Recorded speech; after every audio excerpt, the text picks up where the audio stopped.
21 August grenade হামলা মামলায় তারেক রহমান, লুৎফুজ্জামান বাবর সহ সব আসামিকে খালাসের হাইকোর্টের রায়ে বহাল রেখেছেন আপিল বিভাগ। রায়ের পর্যবেক্ষণে বলা হয়, মুফতি হান্নান সহ 12 আসামির স্বীকারোক্তিমূলক জবানবন্দি জোর করে আদায় হয়েছে, যা গ্রহণযোগ্য নয়।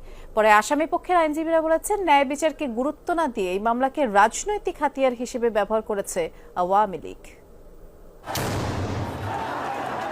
2004 সালের 21 আগস্ট রাজধানীর বঙ্গবন্ধু এভিনিউয়ে আওয়ামী লীগের সমাবেশে হয় গ্রেনেড হামলা। নিহত হন আওয়ামী লীগের নেতাকর্মী সহ 24 জন।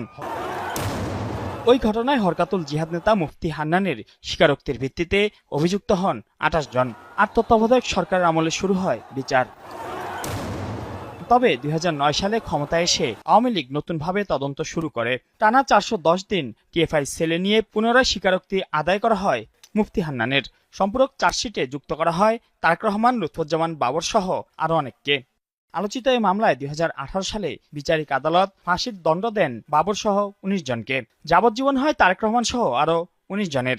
কিন্তু 2023 সালের 1 ডিসেম্বর ওই রায় বাতিল করে হাইকোর্ট।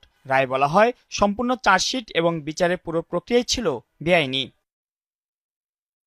বৃহস্পতিবার সর্বোচ্চ আদালতের রায় টানল চূড়ান্ত সমাপ্তি। মুক্তি মিলেছে মামলার সব আসামির। আইনজীবীদের বক্তব্য, কখনোই এ মামলার ন্যায়বিচার চায়নি আওয়ামী লীগ। আবার প্রমাণিত হলো যে আইনের শাসন আছে, আর বিনা বিচারে অন্যায়ভাবে কাউকে ফাঁসি দেওয়া যাবে না, এটা আবার প্রতিষ্ঠিত হলো।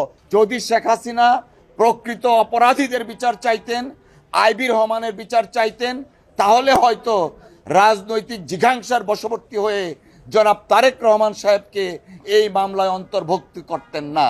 বাবরের আইনজীবীর দাবি, নির্যাতন করে আদায় করা হয়েছিল মুফতি হান্নানের দ্বিতীয় জবানবন্দি।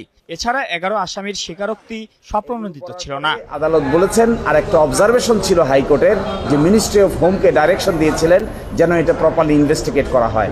সেই ক্ষেত্রে বলছেন আপিল বিভাগ যে এটি সেপারেশন অফ পাওয়ার যে নীতি আছে, এই নীতিকে ভায়োলেট করে। এই জন্য রাষ্ট্র কি করবে, আদালত, কোর্ট কি করবে, সরকার, এটি তাদের দায়িত্ব, কোর্ট সেটা ডিকটেট করবে না। এই অবজারভেশন বাদ দিয়ে দিয়েছেন। এর মাধ্যমে 2 দশক জুড়ে দেশের রাজনৈতিক ইতিহাসে সবচেয়ে আলোচিত এই মামলার বিচারিক যাত্রার অবসান ঘটল। আসামিরা খালাস পেল, 24 জন নিহতের ঘটনার বিচার ঝুলেই রইল। যে এখানে একটি ঘটনা ঘটেছে, যারা ভিকটিম ছিলেন তাদেরও যেমন ন্যায় বিচার পাওয়ার অধিকার আছে, ঠিক একইভাবে যারা আসামি হবেন তাদেরকেও আপনি যেভাবে ইচ্ছা এভাবে সাজা দিতে পারবেন না। মাইনুল মারুফ, যমুনা নিউজ, ঢাকা।